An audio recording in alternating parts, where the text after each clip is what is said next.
down, down.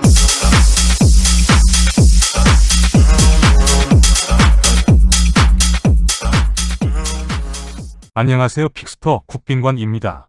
구독, 좋아요, 알림 설정 부탁드리겠습니다. 더 많은 정보는 영상 하단 고정 댓글 확인해주세요. 27일 23시에 펼쳐지는 AFC 3경기 지금 시작하겠습니다. 대구FC와 산둥타이의 경기입니다. 먼저 대구FC 팀 전력 분석 시작하겠습니다. 대구FC는 우라와 레즈와의 리턴 매치에서 거의 90분 내내 스스로 몰렸음에도 불구 골키퍼 오승훈의 선방쇼에 힘입어 0대0 무승부를 이끌어냈다. 첫 대결 당시 1.5군을 가동했다가 무기력하게 패했던 우라와가 초반부터 칼을 갈고 맹공을 퍼부었으나 오승훈이 최영훈과는 완전히 다른 클래스의 선방 능력을 선보이며 팀을 구해낸 상황. 현재까지 승점 7점으로 F조 2위 선두 우라와 및 3위 라이언 시티와 나란히 동률을 기록 중인 만큼 이미 탈락한 산둥 상대로 실수 없이 승점 3점을 챙겨야 하는 입장이다. 3일 뒤 라이언 시티와의 조별리그 최종전이자 설욕전에서 총력을 기울이기 위해 로테이션 가동 및 체력 안배에 초점을 맞출 것으로 예상된다. 조별리그 첫 경기 당시에는 공격진의 폼을 최대한 끌어올리고자 막판까지 공세를 퍼부어 7대0 스코어를 만들어냈으나 이번 리턴 매치에선 흐름 및 정황이 많이 달라졌다는 점에 유의해야 할 듯 4경기 연속 선발 출전을 강행했던 주포, 제카, 중원의 핵 라마스가 휴식을 부여받을 가능성도 반드시 염두에 둬야 할 것으로 보인다. 에이스 세징야 복귀와 관련된 정확한 소식은 여전히 전해지지 않고 있지만 홍철은 징계를 마치고 돌아올 예정이다. 참고로 조별리그 F조의 모든 일정은 중립장소 태국 불이람에서 진행 중이다. 대구FC의 결장자는 세징야, 고재현, 김우석이다. 다음은 산둥타이의 팀 전력 분석입니다. 산둥 U21팀은 대구를 3대0으로 침몰시켰던 라이언 시티 상대로 기대 이상의 선전을 펼친 끝에 2대3 분패를 당했다.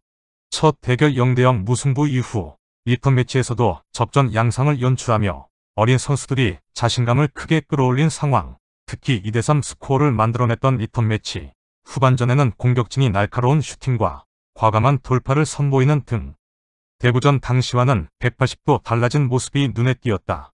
피지컬적인 열세가 뚜렷한 대구 수비진 상대로는 그러한 퍼포먼스를 재현해내기가 어렵다고 봐야겠으나 광저우 U21 팀조차 울산 상대로 결정적 골찬스를 만들어낸 바 있어 적어도 첫 대결 당시보다는 날카로운 모습이 기대된다. 수비 조직력 면에서는 이번 대회 내내 광저우보다 낫다는 평가를 받아 온 산둥 U21 팀이기도 하다. 부상자와 관련된 소식은 중국 언론들에 의해 전해지지 않고 있으며 징계자는 한 명도 없는 상태다. 라이언 시티와의 3일 전 맞대결 당시 벤치로 내려갔던 리우팡이 가오 진춘, 장 인카이는 선발 복귀가 유력시된다. 참고로 산둥은 1무 3패로 이미 조별리그 탈락이 확정된 상태지만 애당초 참가에 의의를 뒀던 팀인 만큼 동기부여가 저하될 일은 없을 전망이다. 산둥타이팀은 결장자 없음, 대구FC의 7대3 우세를 예상, 단 엷은 선수층으로 인해 안정적인 로테이션을 가동하지 못해 온 대구다. 세징야 복귀가 늦춰지고 있는 상태에서 제카, 라마스에게 휴식을 부여할 경우 공격력이 전남 수준으로 답답해질 수 있다는 점에 반드시 유의해야 한다. 산둥 U21팀이 첫 대결 당시보다 크게 폼이 올라왔다는 점까지 감안하면 대구의 다득점 완승은 어렵다고 본다. 이 경기는 4.5 기준 언더를 추천합니다. 다음 경기는 전남 드래곤즈와 유나이티드 시티와의 경기입니다. 먼저 전남 드래곤즈의 팀 전력 분석 시작하겠습니다. 전남 드래곤즈는 3일 전 멜버른 시티와의 맞대결에서 교체 투입된 카차라바의 종료 직전 동점골에 힘입어 1대1 무승부를 이끌어냈다. 상대 골키퍼의 치명적 실수에 힘입어 어부지리로 비기긴 했으나 경기 내용 면에서 승점 1점을 가져갈 만한 자격이 충분했다는 평가, 1대2로 패했던 첫 대결에 이어 호주 챔피언 멜버른 상대로 호각의 승부를 연출했다는 점이 눈에 띈다. 단, 현재까지 승점 4점으로 지조 4위, 2위 멜버른보다 승점 4점 차로 뒤처져 있는 만큼 무조건 이번 경기를 잡아내야 16강 진출 희망을 이어갈 수 있을 전망이다. 필리핀의 유나이티드 시티가 이미 사전 전패로 탈락했다고는 하나 이번 대회 첫 경기였던 세레스전 내용은 완패를 당했던 빠툼전, 못지않게 좋지 않았다는 점에 유의해야 할 듯, 특히 미드필드 싸움에서 의외로 고전하는 모습을 보여준 바 있다. 주포 발로텔리가 이번 대회에 불참한 것으로 추정되는 가운데 장순혁마저 경고 누적으로 추가 결장한다는 점도 아쉽게 됐다. 그래도 장순혁의 빈자리는 최호정 혹은 한호강이 무난히 메워줄 것으로 예상된다. 지금까지 공격적인 면에서 코소보 국가대표 플라나의 개인 돌파에 크게 의존하는 모습을 보였으나 김태현의 왼쪽 돌파가 살아나면서 공격 루트가 다양화되기 시작했다는 점은 긍정적으로 다가온다. 반면 김현욱 대신 중원에서 창의적인 패스를 뿌려줘야 할 일본인 류에이의 부진은 커다란 악재가 아닐 수 없다. 카차라바는 멜버른전 극적 동점골을 터뜨리긴 했지만 이번 대회 폼을 봤을 때 선발보다는 교체 투입이 유력하다고 봐야 할 듯. ACL 본선에서 동남아 팀 상대로는 아레크, 촌부리, 세레스, 바툼과 최근 5차례 맞붙어 3승 1무 1패를 기록 중이다. 전남의 결장자는 발로텔리, 김현욱, 장순혁이다. 다음은 유나이티드 시티의 팀 전력 분석입니다. 필리핀의 유나이티드 시티는 바툼 상대로 후반전 맹추격을 펼쳤음에도 불구 1골을 만회하는 데 그치며 1대3 분패를 당했다. 현재까지 사전 전패로 남은 두 경기 결과에 상관없이 탈락이 확정된 상황. 단, 세레스의 이번 대회 목표는 애당초 16강 진출이 아닌 본선 경험 축적에 맞춰져 있을 공산이 크다고 봐야 한다. 동기부여가 저하되기보다는 본선 1승으로 자존심을 지켜내기 위해 총력전을 펼칠 가능성이 높아 보인다.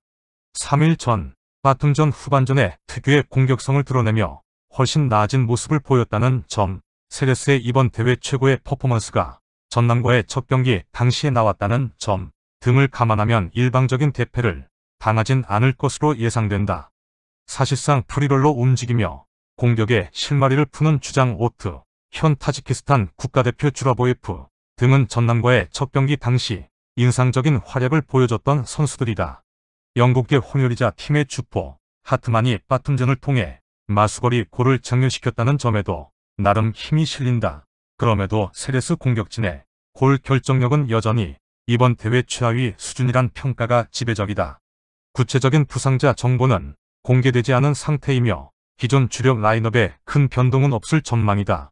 ACL 본선에서 K리그 팀 상대로는 대구, 전남아 총 3차례 맞붙어 통산 3전 전패를 기록 중이다. 참고로 지주의 모든 경기는 바툼 유나이티드의 홈그라운드인 대북 바툼 타니에서 펼쳐진다. 유나이티드의 결장자는 없다. 전남 드래곤즈의 6대4 우세를 예상. 단, 전남이 세레스와의 첫 경기 당시 크게 고전했다는 점, 약팀 상대로 도리어 답답한 모습을 보일 수 있다는 점에 유의해야 하는 경기다. 멜버른전 두 경기 내용이 모두 결과 대비 좋았다고는 하나 다른 한편으로 공격진이 뚜렷한 한계를 노출했다는 점도 무시하기 어렵다. 전남이 이기더라도 1대2골 차, 진땀승일 가능성을 높게 본다. 이 경기는 3.5 기준 언더를 추천한다.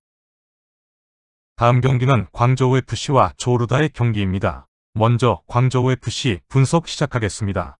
광저우 U21팀은 울산과의 2연전에서 0대3 0대5 스코어로 무너지며 조별리그 사전 전패로 탈락을 확정지었다. 현재까지 4경기 무득점, 21실점을 기록하는 등 이번 대회에 공인된 최악체라는 혹평을 받고 있는 상황. 산둥 U21팀이 라이언 시티 상대로 1무승부를 이끌어냈음은 물론 리턴 매치에서 2대3 접전을 연출했던 모습과는 크게 대조를 이루고 있다. 그래도 가와사키전 대참사 이후 울산 상대로는 공수 양면에서 나름 개선된 경기력을 보여줬다는 평이다. 28세 양신이 수비진의 리더로서 어린 선수들을 진두지휘하고 있는 가운데 공격적인 측면에서도 두어 차례 울산을 위협하는 등 조금씩 창끝이 날카로워지고 있다는 점이 눈에 띈다. 조르다 상대로는 첫 경기 당시 0대5 대패를 당했다고는 하나 피지컬적인 측면에서 그나마 해볼 만한 상대이기도 한 만큼 의욕적으로 이번 대회 첫 득점을 노릴 가능성이 높아 보인다. 참고로 광저우 U21팀은 지난 시즌에도 조별리그 6전 전패를 당한 바에 있어 첫 승점 획득에 대한 동기부여도 남다를 수밖에 없는 상태다. 구체적인 부상자 정보는 공개되지 않았으며 지난 경기들과 마찬가지로 3명에서 4명 정도의 로테이션 가동이 예상된다. ACL 본선에서 동남아 팀 상대로는 U21팀 기준 포트, JDT와 총 3차례 맞붙어 3전 전패를 기록 중이다. 광저우의 결장자는 관하오진이다. 다음은 조르다 팀의 전력 분석입니다. 말레이시아 챔피언 조르다룰 탁짐은 가와사키 상대로 0대5 대참사를 당하며 조별리그 첫 패의 멍해를 뒤집었었다. 현재까지 승점 7점으로 아이조 2위, 3위 울산과 동률을 기록 중인 상황. 선두 가와사키와의 승점 차도 한 점에 불과한 만큼 이번 경기 승리 시 최종 라운드까지 16강 진출 희망을 이어가게 될 전망이다. 가와사키에게 의외의 대패를 당한 대신 1.5등급 라인업을 가동하여 체력을 안 빼뒀다는 점은 나름 긍정적으로 다가온다. 지난 경기에 휴식을 부여받았던 주포, 베르손, RN 출신 융병 벨라스케스, 전 발렌시아 인사, 그리고 일부 말레이시아 국가대표 멤버들은 이번 경기 선발 복귀가 유력시된다. 단, 반대로 이번 경기에는 우디네세에서 건너온 포레스티엘이 가와사키전 연속 출전을 강행한 파자일, 호주 국가대표 로리 등이 휴식을 부여받게 될 가능성을 염두에 둬야 할 듯. 3일 뒤 울산과의 조별리그 최종전에 총력을 기울여야 하는 만큼 풀주전을 쓰진 않을 것으로 예상된다. 과거 라치오에서 활약했던 마우리시오는 가와사키전을 통해 복귀를 신고하자마자 또 다시 부상을 당해 잔여 경기 결장이 유력해졌다는 소식. 참고로 조별리그 아이조의 모든 경기는 조르다의 홈그라운드인 말레이시아 조르에서 펼쳐진다. 조르다의 결장자는 마우리시우, 나드질. 조르다룰 탁짐의 7대3 우세를 예상.